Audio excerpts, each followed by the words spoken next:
கோவில் அர்ச்சனை தட்டில் தேங்காய், வாழைப்பழம், எலுமிச்சை பழம் வைப்பது ஏன்? முதலாவது தேங்காயின் நற்குணங்கள் பார்ப்போம். தேங்காய் குடல் புண்களை குணப்படுத்துவது, உடலுக்கு நல்ல கொலஸ்ட்ராலை கொடுக்கிறது, எலும்புக்கு தேவையான எண்ணெய் உற்பத்தி செய்ய, உடலில் எதிர்ப்பு சக்தியை கொடுக்கும், இரத்தத்தில் உள்ள வெள்ளை அணுக்களை அதிகரிக்க உதவுகிறது. இரண்டாவது வாழைப்பழம்.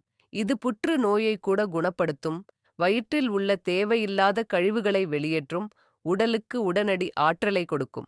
மூன்றாவது எலுமிச்சை பழம். இது புத்துணர்ச்சியை கொடுக்கும்.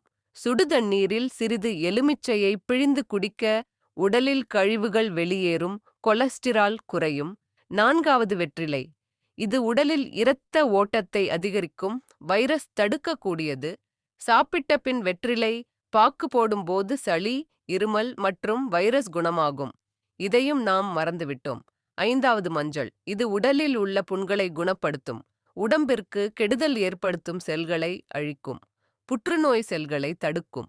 இதனால் தான் நமது முன்னோர்கள் என்றென்றும் தமிழ் சமூகத்தில் இவை நிலைத்து நிற்க கடவுளுக்கு படைத்து பின்னுண்ண வேண்டும் என்ற பழக்கத்தை ஏற்படுத்திக் கொண்டனர்.